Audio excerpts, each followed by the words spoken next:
Cómo atrapar a una heredera. Saga Agentes de la Corona 1 por Julia Quinn. Capítulo 3. En jarras. Locución adverbial. 1. Dicho de los brazos con las manos apoyadas en la cintura y los codos hacia afuera. No logro ni empezar a contar las veces que ha estado delante de mí con los brazos en jarras. De hecho, la sola idea me estremece. Del diccionario personal de Caroline Trent. Caroline tosió durante toda la noche. A las primeras luces del alba continuaba tosiendo, y seguía tosiendo cuando el cielo ya estaba de un vivo color azul. Solo paró de toser para ir a mirar su colector de agua. Maldición. Nada. Le habrían sentado bien unas gotitas de líquido. La garganta le ardía como si estuviera en llamas, pero, aunque le doliera la garganta, su plan había funcionado como un ensalmo. Cuando abrió la boca para intentar hablar, el sonido que le salió habría avergonzado a una rana. Aunque, mejor dicho, la rana se habría sentido avergonzada si le hubiera salido ese sonido. Estaba afónica. No cabía duda de que había logrado enmudecer temporalmente. Ese hombre podía hacerle todas las preguntas que quisiera, que ella no iba a poder contestarle ninguna. Solo para asegurarse de que él no pensara que se estaba fingiendo afónica, fue hasta el espejo, abrió bien la boca y la dio la cabeza de forma que le diera la luz del sol en la garganta. Estaba de un vivo color rojo y se veía realmente mal, y con las ojeras y bolsas que se le habían formado bajo los ojos por estar despierta toda la noche, aún tenía peor aspecto. Casi se puso a brincar de alegría. Si lograba idear una manera de aparentar que tenía fiebre, parecería más enferma. Podría poner la cara cerca de una vela, y así tal vez se le calentaría la piel de manera normal. Pero si él entraba lo pasaría fatal, intentando explicarle por qué tenía una vela encendida en esa luminosa mañana. No, la garganta y su mudez tendrían que bastar, y si no bastaban, ya no le quedaba ninguna otra opción, porque los pasos de él ya resonaban fuerte por el pasillo. Se echó a correr hasta la cama, se metió bajo las mantas y se cubrió con ellas hasta el mentón.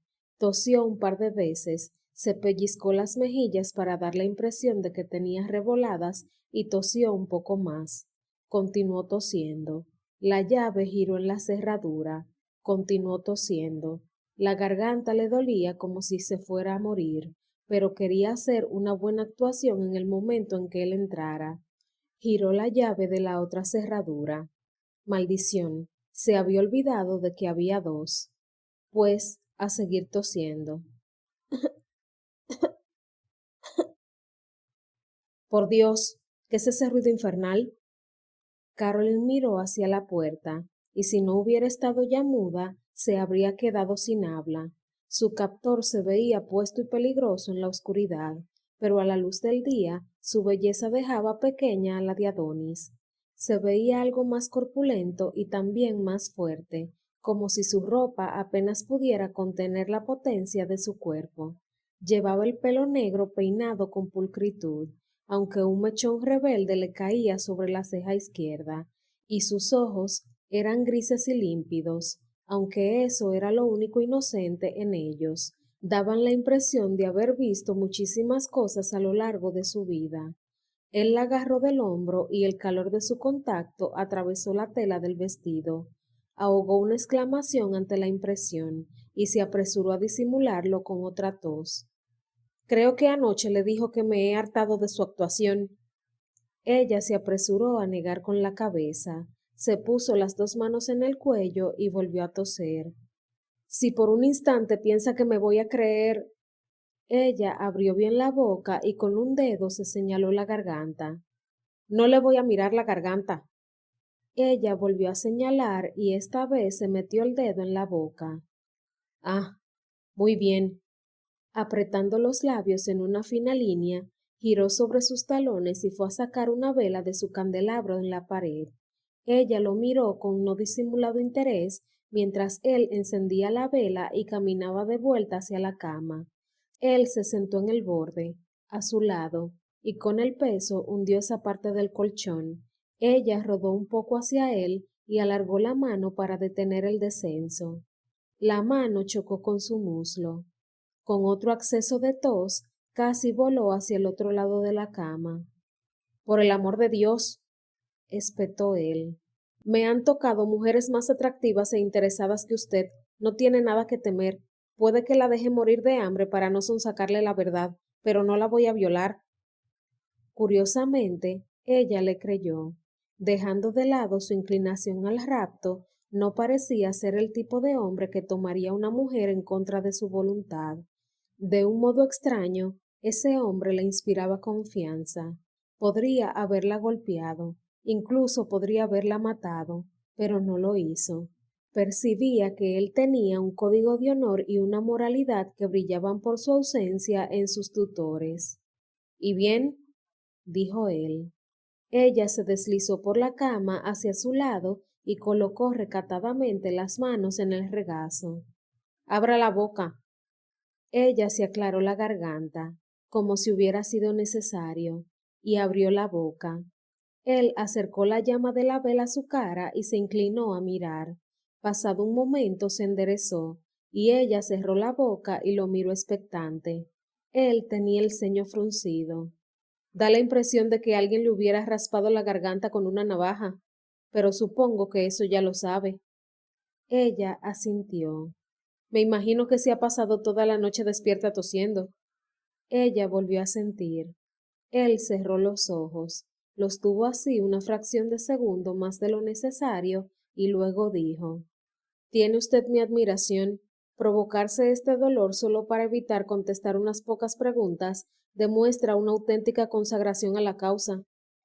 Caroline lo miró adoptando su mejor expresión de sentirse insultada. Por desgracia, ha escogido una mala causa, añadió él. Esta vez, ella solo consiguió mirarlo sin expresión, como si no entendiera, lo cual era totalmente sincero. No tenía ni idea de a qué causa se refería. Estoy seguro de que puede hablar. Ella negó con la cabeza. Él acercó la cara a la suya y la miró tan fijamente que se movió nerviosa. Inténtelo, hágalo por mí. Acercó otro poco más la cara hasta casi dejar la nariz apoyada en la de ella. No, articuló ella, y si le hubiera salido algo de voz habría sido un grito, pero no le salió ningún sonido. ¿Es verdad que no puede hablar? Dijo él en un tono que indicaba verdadera sorpresa. Ella intentó mirarlo con una expresión de ¿qué cree que intentaría decirle si pudiera hablar? Pero descubrió que esa era una expresión demasiado compleja para expresarla con un simple gesto facial. Él se irguió de repente. Volveré dentro de un rato. Y girando sobre sus talones, se dirigió hacia la puerta. Ella no pudo hacer otra cosa que mirarle la espalda hasta que salió de la habitación. Lanzando un suspiro de irritación, Blake abrió la puerta de su despacho y entró. Maldición, ya estaba mayor para ese tipo de cosas. A sus 28 años podía decir que todavía era relativamente joven, pero 7 años al servicio del Ministerio de Guerra agotaban a cualquiera antes de tiempo. Había visto morir a amigos. A su familia siempre le extrañaban sus largas y continuas desapariciones, y su prometida cerró los ojos, abrumado por el sufrimiento y el remordimiento. Marabel ya no era su prometida. De hecho, no era la prometida de nadie, y no tenía la menor posibilidad de serlo, enterrada como estaba en la parcela de su familia en un camposanto de los Cotswolds. Tan joven, hermosa y condenadamente inteligente. Había sido extraordinario que se enamorara de una mujer cuyo intelecto superaba el suyo. Marabel era una especie de prodigio, un genio para los idiomas, y debido a eso, en el Ministerio de Guerra decidieron reclutarla siendo tan joven, y entonces ella lo reclutó a él, su vecino de casi toda la vida y propietario junto con ella de la mejor cabaña sobre un árbol de toda Inglaterra y su pareja en las clases de baile. Se criaron juntos y luego se enamoraron, pero ella murió sola. No, pensó, eso no era cierto. Marabel solamente murió. Fue él quien se quedó solo. Tras su muerte, él continuó trabajando para el Ministerio de Guerra, y de eso ya hacía varios años. Se decía que para vengar su muerte, pero muchas veces se preguntaba si no lo hacía simplemente porque no sabría dedicarse a otra cosa, y sus superiores no querían dejarlo marchar. Tras la muerte de Marabel, él se volvió temerario. Ya no le importaba demasiado si vivía o moría, así que corría riesgos estúpidos en nombre de su país, y dichos riesgos habían dado sus frutos. Jamás había fracasado en ninguna de sus misiones. Claro, que también había sido herido de bala, envenenado y arrojado por la borda de un barco, pero eso no molestaba tanto al Ministerio de Guerra como la perspectiva de perder a su agente más brillante. Últimamente, sin embargo, había intentado dejar atrás la rabia, aunque le sería imposible enterrar su dolor. Creía que podía poner fin al odio que sentía hacia el mundo que le había arrebatado a su verdadero amor. La única manera de conseguirlo era dejar de trabajar para el Ministerio de Guerra e intentar llevar una vida normal.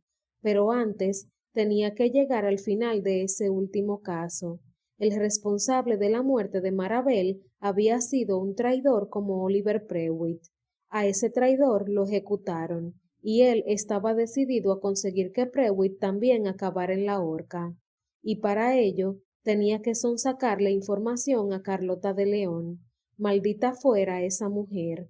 No creía ni por un segundo que de la noche a la mañana hubiera contraído una extraña enfermedad que le impidiera hablar. No, lo más probable era que la muchacha se hubiera pasado toda la noche sentada en la cama, tosiendo hasta dejarse la garganta en carne viva. Aunque eso había valido la pena, aunque solo fuera para verle la expresión de horror cuando intentó gritar, no, sin poder emitir ningún sonido. Él se rió. Era de esperar que la garganta le ardiera como si tuviera ahí las llamas del infierno. Se lo merecía. De todos modos, tenía que hacer su trabajo. Esa misión sería la última que haría para el Ministerio de Guerra y, aunque no deseara otra cosa que retirarse a la paz y quietud de Secret Manor, también quería que esa misión tuviera un éxito rotundo. Carlota de León hablaría, y a Oliver Prewitt lo colgarían, y entonces Blake Ravencroft se convertiría en un simple y aburrido caballero terrateniente, destinado a vivir su vida en solitaria tranquilidad. Tal vez se aficionaría a pintar o a criar perros de caza. Las posibilidades eran infinitas e infinitamente aburridas, pero por el momento tenía que hacer su trabajo. Con implacable resolución tomó 3 plumas, un tintero y varias hojas de papel. Si Carlota no podía decirle todo lo que sabía, bien podría escribirlo. Maldita sea. Caroline sonreía de oreja a oreja. Hasta el momento, la mañana había sido todo un éxito. Su captor ya estaba convencido de que no podía hablar, y Oliver se le ensanchó aún más la sonrisa al pensar en lo que estaría haciendo Oliver en ese preciso instante. Seguramente sacudiendo su estúpida cabeza, gritando como un loco y arrojando algún otro florero a la cabeza de su hijo. Ningún florero valioso, eso sí. Oliver sabía calcular muy bien la intensidad de sus rabietas para no romper nada que tuviera algún valor económico. Pobre Percy, casi sintió lástima por él. Casi. Le resultaba difícil hacer acopio de compasión por ese patán que había intentado violarla la noche anterior. Se estremeció al pensar en cómo se sentiría si lo hubiera logrado. De todos modos, tenía la impresión de que si Percy conseguía algún día liberarse del dominio de su padre, podría convertirse en un ser humano mediamente decente, no uno al que ella deseara ver con frecuencia, por supuesto, pero sí uno que no andaría por ahí atacando a mujeres inocentes solo por obedecer órdenes. Justo entonces oyó los pasos de su raptor en el pasillo. Se apresuró a poner cara seria y se colocó una mano en el cuello. Cuando él entró, ella estaba tosiendo. «Le traigo un regalo», dijo él en un tono sospechosamente alegre. Ella ladeó la cabeza. «Mire esto, papel, plumas y tinta. ¿No lo encuentra fascinante?» Ella pestañeó, fingiendo que no entendía. Ah, vaya, no había pensado en eso. De ninguna manera podría convencerlo de que no sabía escribir. Se notaba a las claras que era una mujer educada, y no hacía falta decir que no sería capaz de torcerse la muñeca en los 3 segundos siguientes. Pero claro, dijo él con exagerada solicitud, necesita algo para apoyar el papel. Qué desconsiderado he sido al no tener en cuenta sus necesidades. A ver, permítame que le traiga el cartón con el papel secante del escritorio. Fue a recogerlo y volvió. Ya está, lo pondremos aquí sobre la falda. ¿Está cómoda? Ella lo miró indignada. Prefería su ira a ese sarcasmo. ¿No? Vamos, permítame que le ahueque los almohadones. Se inclinó y ella, que ya estaba harta de esa actitud empalagosa, tosió fuerte echándole varias gotas de saliva en la boca y la nariz. Cuando él se enderezó y la miró indignado, ella le respondió con una expresión de absoluto pesar. «Olvidaré lo que acaba de hacer», dijo él entre dientes, «lo que debería agradecerme eternamente». Caroline se limitó a mirar los utensilios para escribir que tenía sobre la falda, tratando de idear un nuevo plan con desespero. «¿Empezamos entonces?», dijo él. Ella sintió picor en la sien derecha y levantó la mano para rascarse. La mano derecha. Entonces se le ocurrió una idea. Siempre había preferido la mano izquierda para escribir, pero sus profesores la habían regañado para obligarla a hacerlo con la mano derecha. La llamaban rara y atea. Un tutor especialmente religioso le había dicho, incluso, que era un engendro del demonio, y ella intentaba aprender a escribir con la mano derecha. Vaya si lo intentaba, pero aunque lograba sujetar la pluma de forma natural, nunca había logrado escribir más que unos garabatos ininteligibles. Pero todos los demás escribían con la mano derecha, como insistían sus maestros, y ella no querría ser diferente, ¿verdad? Tosió para ocultar su sonrisa. Nunca se había sentido más feliz por ser diferente. Ese hombre suponía que escribía con la mano derecha, como lo hacían él y todos sus conocidos. Pues bien, estaría encantada de hacer lo que él quería. Alargó la mano derecha, tomó una pluma, la mojó en el tintero y lo miró con cara de aburrimiento, esperando la primera pregunta. «Me alegra de que haya decidido cooperar», dijo él. «No me cabe duda de que descubrirá que es lo más beneficioso que puede hacer por su salud». Ella lanzó un bufido y puso los ojos en blanco. «Empecemos entonces», dijo él mirándola con intensidad. «¿Conoce a Oliver Prewitt?» No serviría de nada negar eso. Esa noche él la había visto salir de su casa.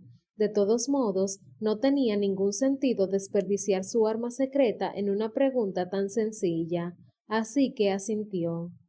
«¿Cuánto tiempo hace que lo conoce?» Eso tenía que pensarlo. No tenía ni idea de cuánto tiempo llevaba Carlota de León trabajando con Oliver, si es que de verdad trabajaba con él. Pero claro, lo más probable era que el hombre que tenía delante, sentado y de brazos cruzados, tampoco lo supiera. Lo mejor es decir la verdad, decía siempre su madre, así que no vio ningún motivo para desviarse de esa norma.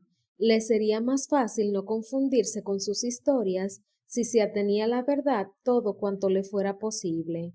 Vamos a ver, había vivido 1 año y medio con Oliver y Percy, pero los conocía desde hacía más tiempo. Levantó la mano enseñando 4 dedos, porque seguía deseando reservar la escritura para una pregunta más interesante y compleja. «¿4 meses?», preguntó él. Ella negó con la cabeza. «¿4 años?» Ella asintió. «Por Dios», exclamó Blake. y ellos sin tener ni idea de que Prewitt llevara tanto tiempo trayendo y llevando información mientras hacía contrabando. Habían creído que fueron 2 años, puede que 2 y medio, cuando pensaba en todas las misiones fallidas, por no hablar de las vidas perdidas por la traición de Prewitt, cuántos de sus colegas habían muerto y su amadísima se estremeció de rabia y sentimiento de culpa.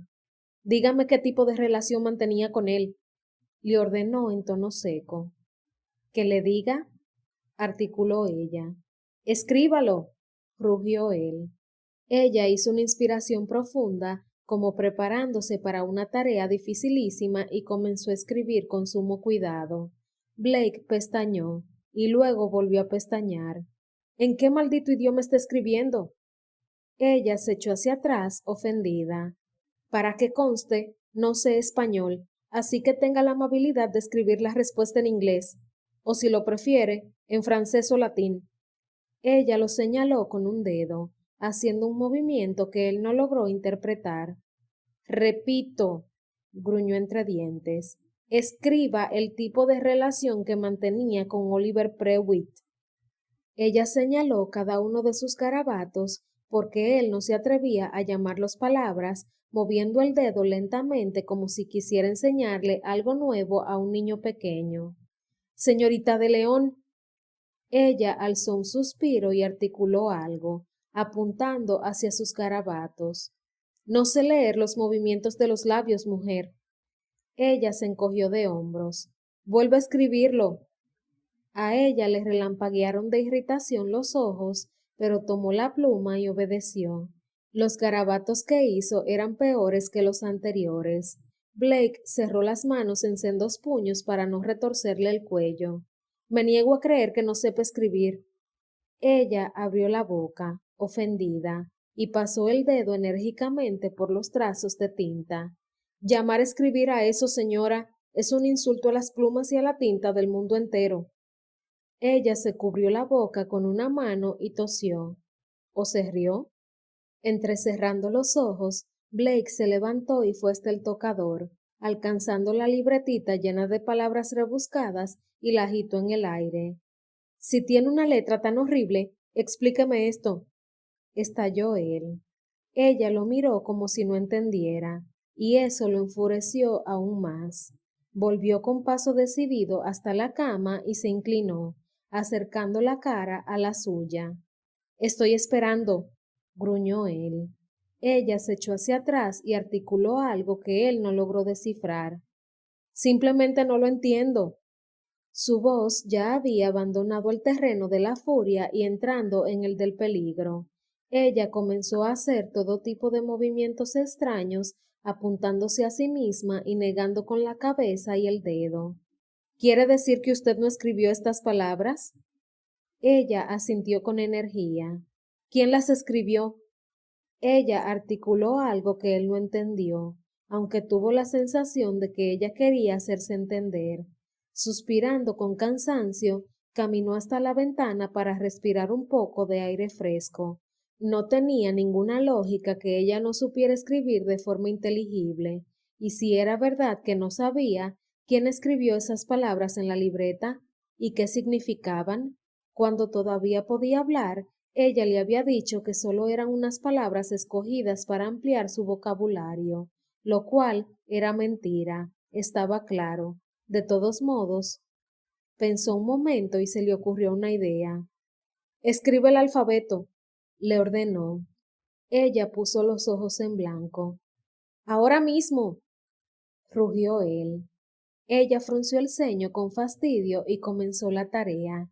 Entonces él vio el tintero en el borde del alféizar. ¿Qué significa esto? Preguntó mientras lo levantaba. Agua, articuló ella. Curioso cómo se las arreglaba a veces para hacerse entender. Lanzando un bufido, volvió a colocarlo en el borde del alféizar. Cualquier idiota habría visto que no iba a llover. Ella se encogió de hombros. ¿Ha terminado? Ella asintió, arreglándoselas para parecer muy enfadada y muy aburrida al mismo tiempo. Blake volvió a acercarse a la cama y miró el papel.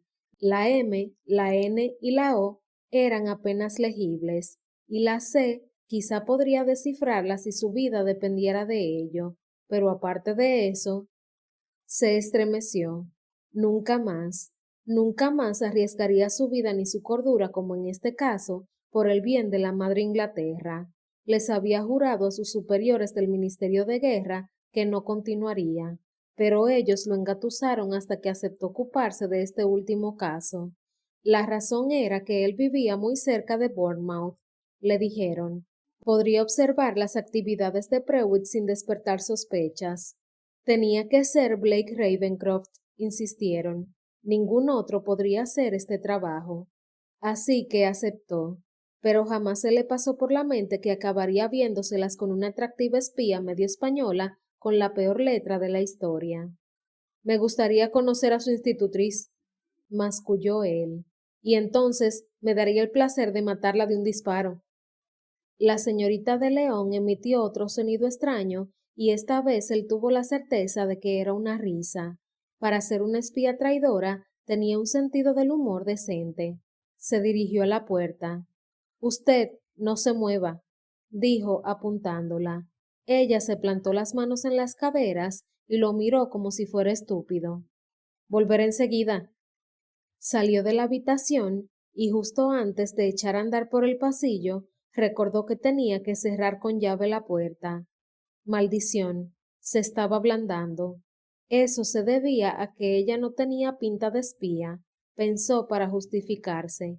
Notaba algo distinto en ella. La mayoría de las personas a las que conocía en su trabajo se veían agotadas y con la mirada vacía, como si hubieran visto demasiado, pero esos ojos azul turquesa, si se pasaba por alto de que estaban algo enrojecidos por la falta de sueño, eran unos ojos. Se puso rígido y expulsó el pensamiento de la cabeza. Los ojos de ella no eran de su incumbencia. No tenía derecho a pensar en ninguna mujer. 4 horas más tarde, ya estaba dispuesto a reconocer que había fracasado. La había obligado a tragar 6 teteras de té. 6. Y solo había conseguido que ella comenzara a hacer gestos extraños con las manos, que él interpretó finalmente como salga de la habitación para poder utilizar el orinal. Pero no le volvió la voz, y si lo había hecho, ella era una experta en ocultarlo.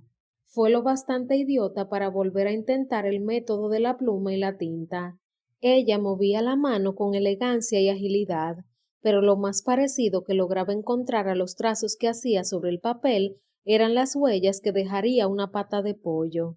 Además, maldita sea, daba la impresión de que estuviera intentando hacérsela simpática. Peor aún, lo estaba consiguiendo. Harto del asunto, se sentó en la mesa para quejarse sobre sus escasas dotes de comunicación. Mientras él despotricaba, ella alcanzó una de las hojas de papel con garabatos, la dobló hasta formar una extraña pajarita y la lanzó en dirección a él.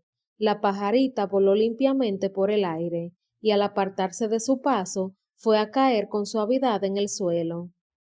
Muy bien, dijo él, admirado a su pesar, pues siempre le habían gustado esos artilugios. Ella sonrió con orgullo, alcanzando otra hoja, hizo una pajarita más y la lanzó en dirección a la ventana, por la que salió volando. Aunque debería haberla reprendido por hacerlo perder así el tiempo, deseó ver cómo le iba a la pajarita ahí afuera. Se bajó de la mesa y fue a asomarse a la ventana, alcanzando a ver la figura de papel justo cuando caía en espiral en medio del rosal. La flora ha acabado con ella, dijo él girándose para mirarla. Ella lo miró enfadada, se bajó de la cama y fue a asomarse a la ventana. ¿La ve? Ella negó con la cabeza. Él se puso a su lado. Ahí, dijo él apuntando. En el rosal.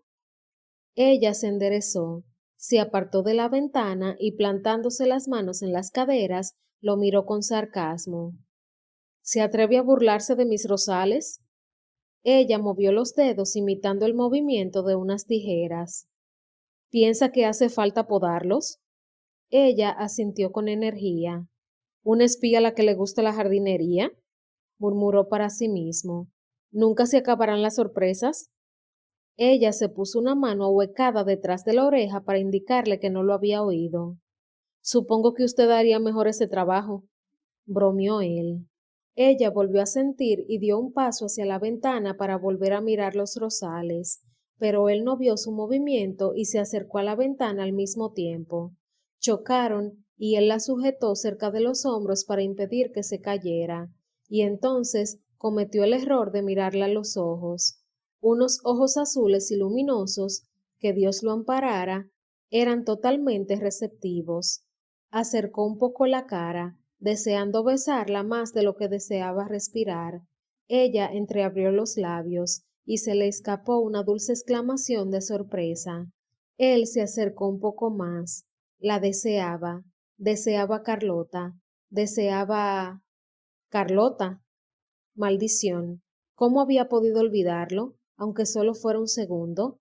Era una espía, una traidora, una mujer carente de escrúpulos y moralidad. La apartó de un empujón y se dirigió a la puerta. Esto no volverá a ocurrir, dijo él en tono seco. Ella estaba tan pasmada que no reaccionó de ninguna manera. Blake soltó una maldición en voz baja y salió, dando un portazo y cerrando la puerta con llave. ¿Qué demonios iba a hacer con ella? Peor aún, ¿qué demonios iba a hacer consigo mismo? Negando energéticamente con la cabeza, bajó corriendo la escalera. Era ridículo. No tenía ningún interés por las mujeres, a menos que no fuera para saciar sus necesidades más básicas, y hasta para eso, Carlota de León era totalmente inadecuada. Al fin y al cabo, no tenía el menor deseo de despertar con el cuello rebanado, o mejor dicho, no despertar, aunque sería lo más probable. Tenía que recordar quién era ella, y tenía que recordar a Marabel.